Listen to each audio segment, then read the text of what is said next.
Hello and welcome to Ringgit Sense. I'm your host, Azaria Tagaya. Now, if this is your first time tuning in, this is the show where we talk to you about personal finance issues and also how to manage your money. Now, over the last few episodes, we shared with you tips on how to manage your personal finances. But taking a look at the statistics, there are still many who find that their personal finances are spinning out of control. Now, from 2013 to 2017, there were almost 100,000 bankruptcy cases. A large majority of these cases involved men between the age of 34 to 44. Now, some may find themselves being hounded by debt collectors, feel suicidal when they can't manage their debts.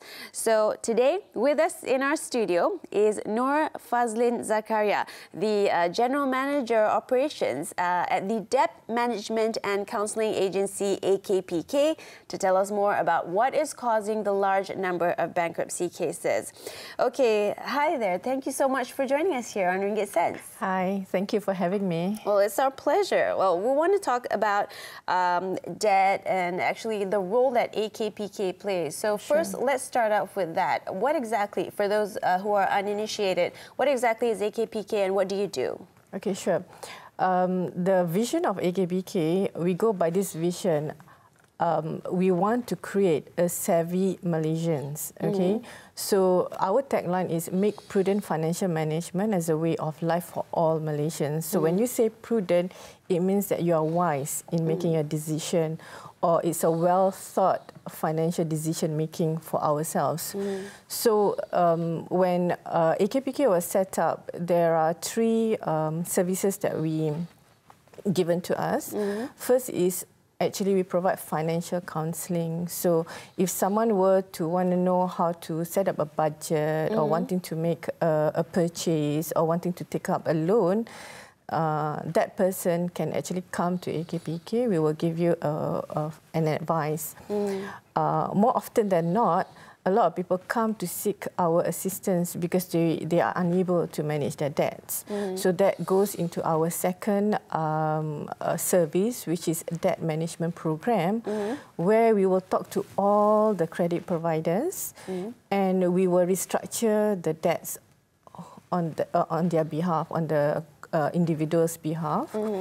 And once we put them into the program, they have to pay a monthly installment, which is actually lower than the one that the banks are actually asking them to do. But the thing about our DMP, we call it debt management program, is called DMP. It is actually on consolidated basis. So when we look at the debts that they have to pay back, it will be in total, and we will look at the entire financial position of that person. So it's like quite holistic in that sense. And then the third service that we are providing currently is mainly on prevention, which is financial education. We come out with modules to go to tertiary, to go universities, we go to workplace, to sort of like educate people before they get into trouble. I see. Okay, so the people who come to you, can you tell us a little bit more about them? What are the more common ages, types of people, their jobs, and what are the main reasons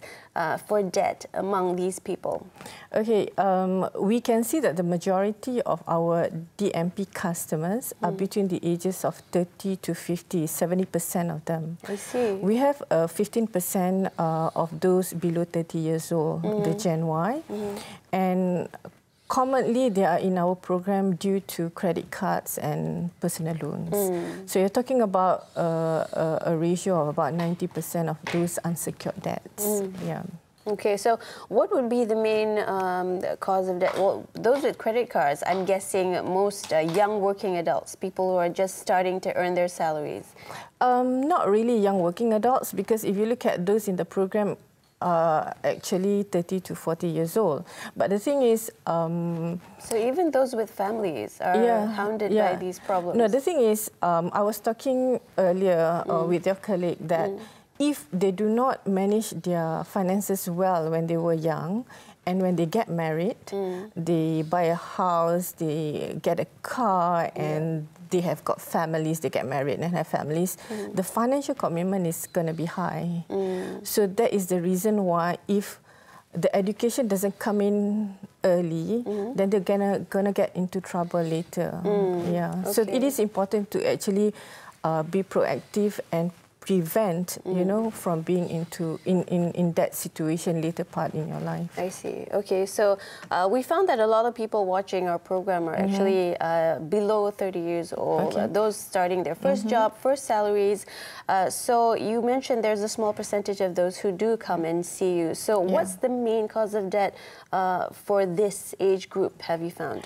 Okay, we have got 15% of those below 30 years old in our program. And if you look at the statistics of DMP as a whole, there are about 46% would say that they are in the program because of poor financial management. And then talking about Gen Y, there was this research by Asian Institute of Finance that was done in 2015, Understanding Gen Y. So it says that 28% of Gen Y are confident. I'm saying only 28% are confident in making the right financial decision for themselves. And that is actually a small percentage. So maybe because when they start to embark into working life, after they have graduated, they want to start working, they may be making decisions to buy a car or wanting to get married and take a personal loan. It's quite common with our younger generation to actually resort to debt just because they want to acquire certain things. Yeah. Before we wrap, though, your final tip to our audiences about people who may be facing this problem, or they may be on the road towards, you know, recognizing that they may have this situation to face. So what would be your advice to them? Well, as I mentioned just now, you have to sort of like acknowledge yourself that you are having issues, okay? Because most often than not, a lot of people, they tend to like, I don't want to pick up the call, I don't want to go and see the bank, you know, because they are just in denial. So that person has to pass that, okay? Must acknowledge, and then secondly, must analyze the your own financial situation, like go through all your expenses. Is there any way you can actually reduce it, right? So if you can't do it on your own, you can come and seek our help, where we can actually work it out with you, a budget, and if we think we need to put you into a program, then we will do so. I see. Okay, thank you so much for joining us today and for sharing with us on Ringgit Sense. Okay. Thank you. Okay, that was Nur Fazlin Zakaria, General Manager of Operations at Credit Counseling and Debt Management Agency, AKPK. Okay, after the break, we will be sharing with you tips on how to securely use your credit card, and also how renting out your property can be a viable option as an Airbnb place. Check it out after this on Ringgit Sense.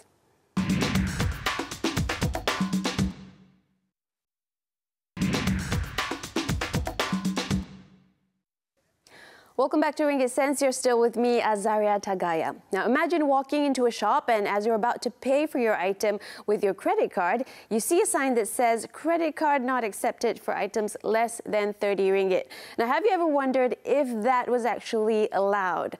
Well, we met with Visa to ask them this, and also tips on credit card safety in our next interview, so let's watch.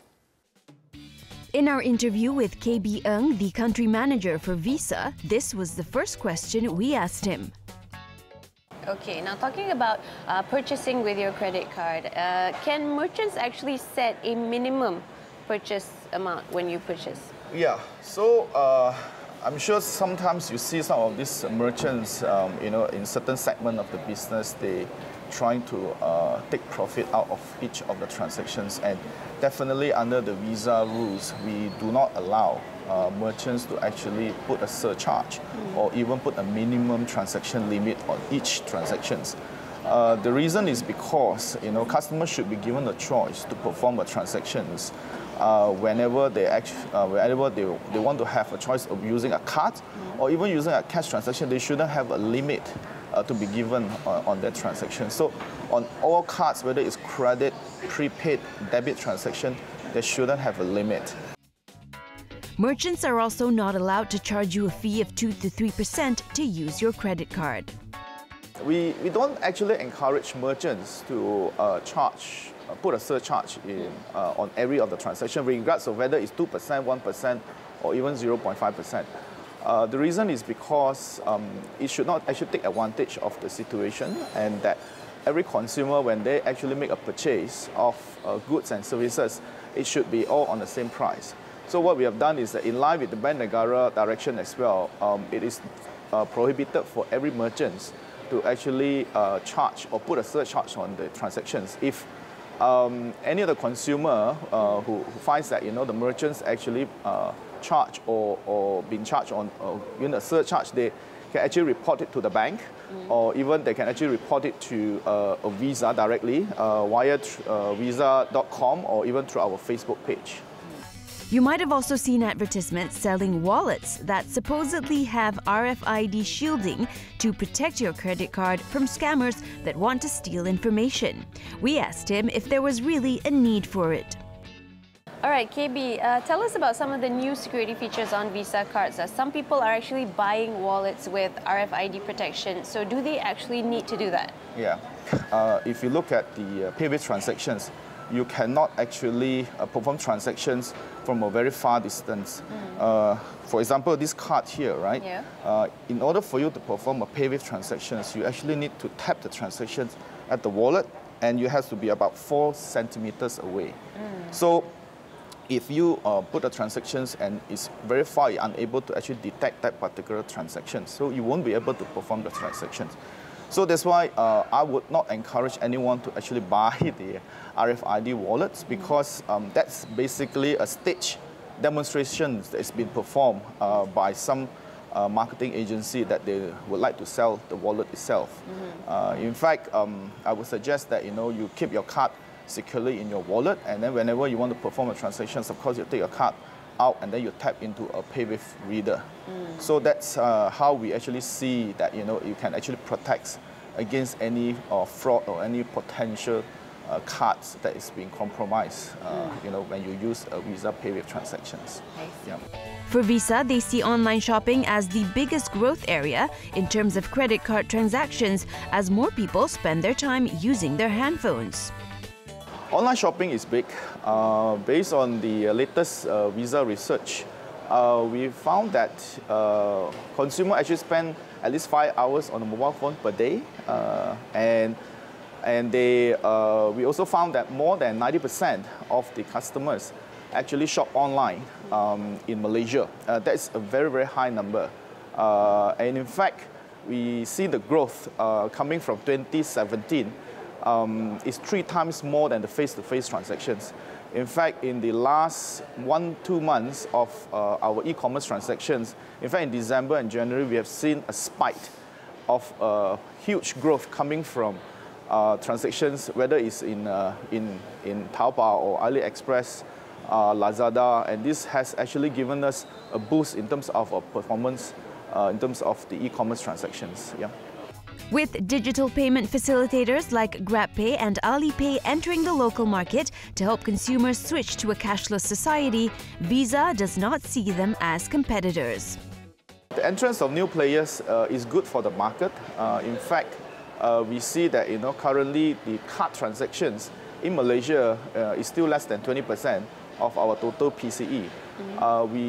We encourage more players like GrabPay and Alipay coming into the market because you will be able to create a more competitive environment, and you will be able to create more awareness about e-payments in Malaysia. So we do encourage, we welcome new players into the market, and I think the space is big enough. As I always say, they are not my competitors. Cash is basically my competitor. Well, we hope the tips shared on how to use your credit card has opened your eyes. Now, up next, after the break, we'll be talking about Airbnb, so stay with us.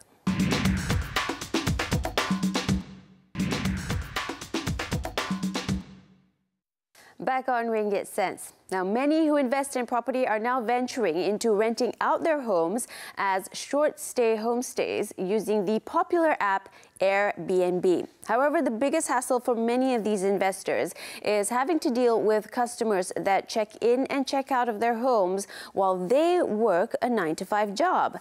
So we met with one company that helps manage these homes for investors to ask them for tips in running a successful Airbnb home.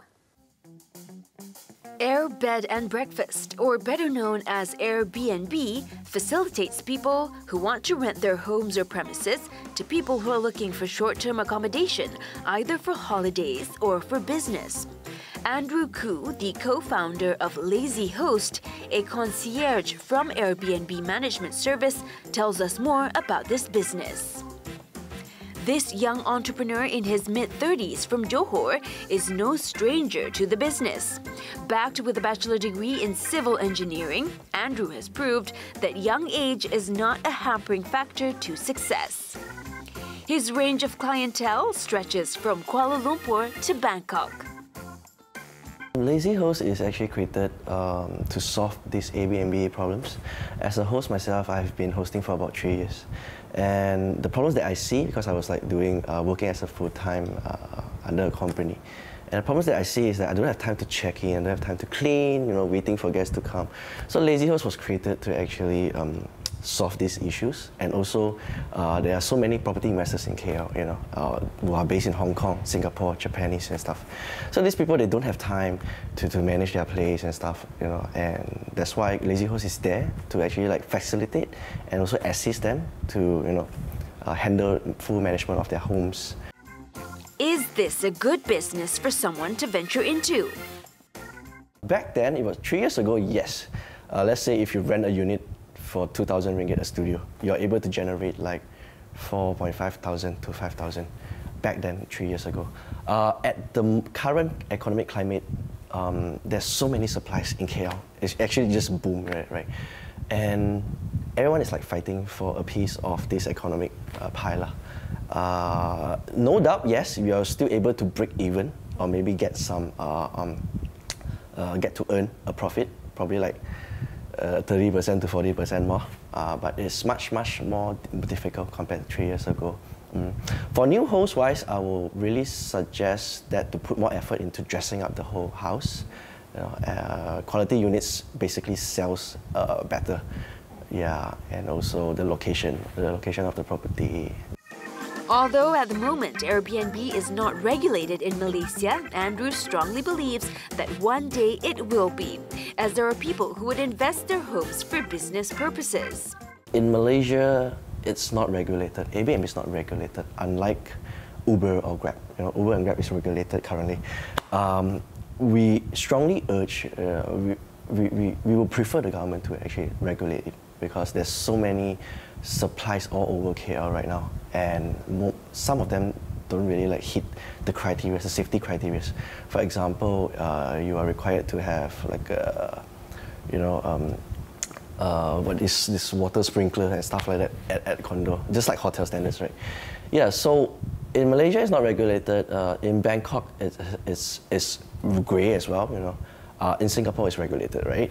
So I would say we are pushing for regulation, definitely. Like I said, in last year we actually gave a column in The Age, that we are pushing for regulation. And also the cases in Europe, those are really good initiatives by the Europe community. They actually had this 60 days ban, according to the cities, of course, Brussels, I think they recently just announced that they are pushing for 30 days and stuff like that. So I think all these are good initiatives, but again, there is a lot of key players in the whole industry. You have hotel, you have people like us, hosts, and also people like Airbnb operators, for example. So we need to get all these people, sit down together and actually discuss what is in for each other. Yeah. If someone were to venture into this business, what's the key criteria to fulfill the guidelines? Different hosts has different criteria. For us, we are on this instant booking feature. So with this feature, actually, basically guests can just automatically book. We don't really put like criteria, you know. We don't put like, oh, you need to have good reviews, then only you can book, or you need to submit your passport and then you can book. No, we don't really do that. But some different hosts, they have different criteria set, you know, in order to have a better QC, quality control, of who is coming to their homes. But for us, no, we don't really impose that, you know. But most of our guests are basically very good people, you know, 90% of them. Renting out your home as an Airbnb can also be risky. What's the company policy on home damages? There is risk, of course, of damages. We have cases of our client's unit got, the balcony glass got broken, you know, washing machine handle got brick, and plates and cups went missing, towels went missing and stuff. So these are some of the risks that we see, you know. For small items, yes, we can actually like just top up and buy. But for big items, what usually we do is this Airbnb has this policy that guarantees each host up to $1 million USD. So yeah, we can actually basically claim from Airbnb after you repair by producing all these receipts and stuff. So yes, it is risky, but I would say 80 to 90% of the guests, they are really nice people. Yeah, really nice guests, yeah. Any tips for those who want to start listing their houses as an Airbnb? I would say probably learn more on the whole platform. It will be good if you are a user of Airbnb first, because that's what we actually started. I actually traveled to Hong Kong, and we actually like explore the place there. You know, Hong Kong, how does it go? And we thought, hey, what if we bring this whole concept back and host it in KL? You know, that was when we first started. Yeah, so I think you should probably like stay in other hosts' place first, and then try to explore and see what is lacking and what you can actually improve on your house. Basically, furniture again, like I said, and also like Wi-Fi availability, or how close your place is to LRT or public transport or Uber access. Those kind of things are very important features lah.